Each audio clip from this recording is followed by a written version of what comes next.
Morning, everyone. So hope you all are having a great day so far. I think it's going to be a hot one here.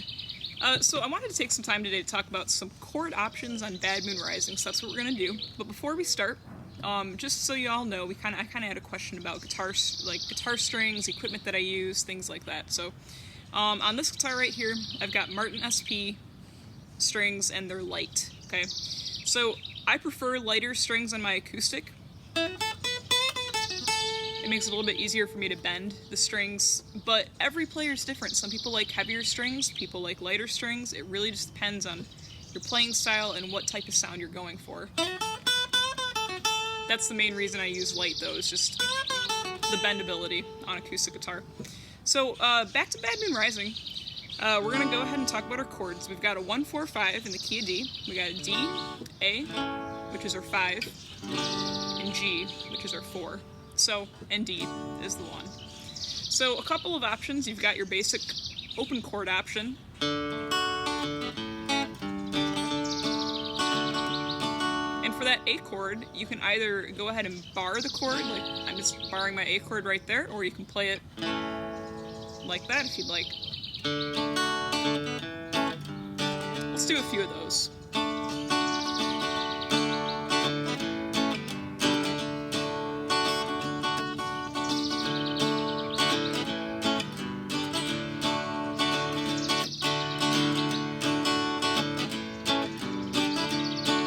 Go to the chorus here, so we're going to go to your G chord,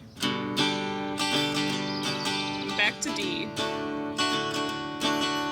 A, G, D.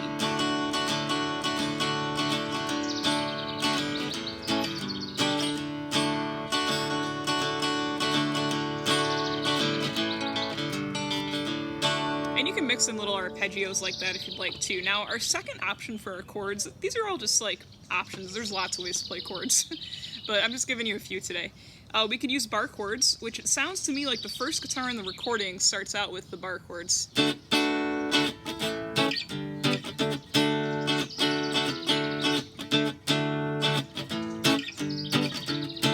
then it sounds to me like the second guitar comes in with these nice open acoustic guitar chords that we just played. So for bar chords, you can use form 2, major bar chord. On the 5th fret, your root is right here in your first finger. That's our D chord. Yep. Then your second chord is going to be A. You're going to switch to form 1, still 5th fret. It's a really nice transition. Then down 2 frets will take us to G with that same shape. So again, we got D with our form 2, A, form 1. So let's go ahead and do a couple of those right there.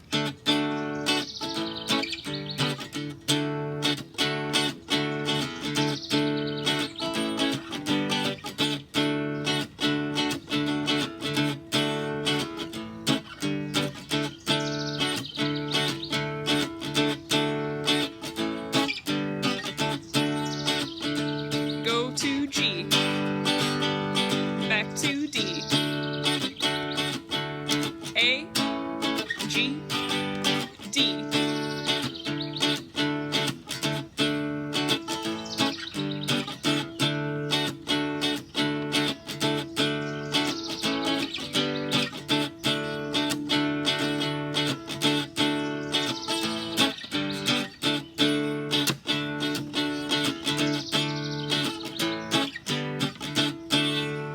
Yeah, now on my form 2, I'm just kind of noticing sometimes on the video it might look like I'm playing a note with my second finger. I'm not, but sometimes it just kind of rests on the strings just naturally. It just kind of depends. But I'm only really doing my root with my first finger and then barring with my third, like our standard form 2 bar chord. Okay, so now third option we could do, kind of an interesting one, is if you take your capo and put it on fret 2. This kind of just gives you a different chord voicing, and there's a reason I like the chords for Bad Moon Rising with this capo option. One, I usually sing it in C, and so I've been riffing around with the capo option with open chords for a while. So since we're playing it in D, the original record recording, if I put my capo on 2, I can use those nice open chords, and I can get some some riffs out of my C chord shape that way, okay? Because my C chord shape then becomes my D chord, all right? Because my third finger's on D. Then if we play a G chord, it's really concert A, and then if I play F, it's really concert G, okay? So we got our C shape, G shape, F shape for our 3 chords. And in our concert pitch, it's really D, A, G, okay? So let's play around with that a little bit, and then I'll talk just kind of about the riffing that I'm doing on that C chord.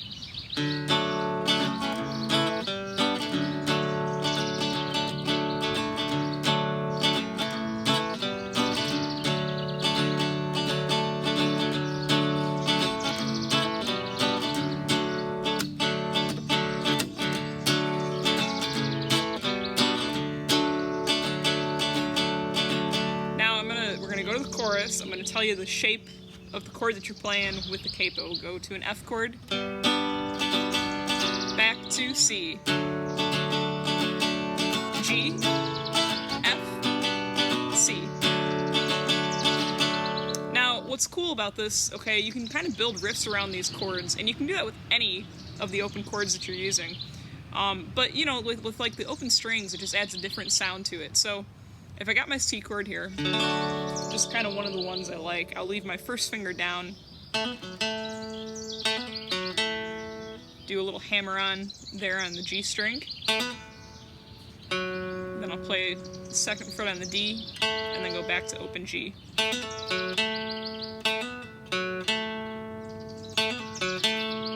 So if you're playing that in context,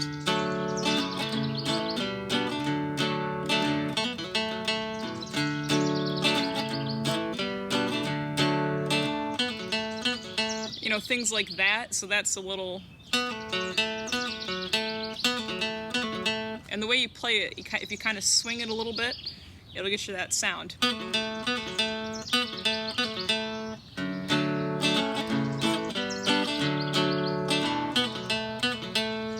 So there's all sorts of fun things you can do with that, but the combination of notes you're really looking for...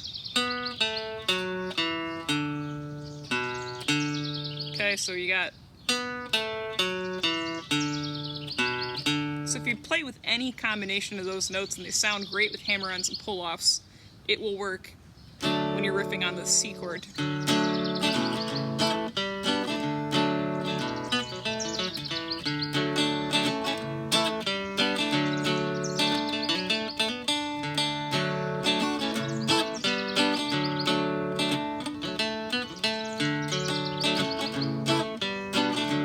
And that's the space to fit it in, is at the end of that phrase, okay? So at the end of that chord phrase. Riff.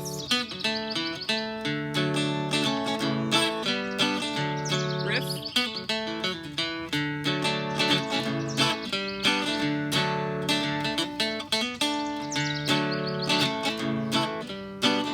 So you kind of get the idea, and that might take some practice to get, but it's worth it, and it's really fun to do, to play those riffs. So that's really what I wanted to go ahead and show you guys today. We're going to finish out this lesson just kind of playing through our chords with this. I'm going to play them in the capo spot. If you want to play the open chords with D, A, and G, that's fine. If you want to do bar chords with D, A, and G, that's fine. If you want to work on your riffs, that's fine too. But we're going to do a verse and a chorus through for Bad Moon Rising, and then after that, you know, we're done. So here we go.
on that F chord, if you're doing your capo option, if you want to with your thumb, you can always grab that root right there.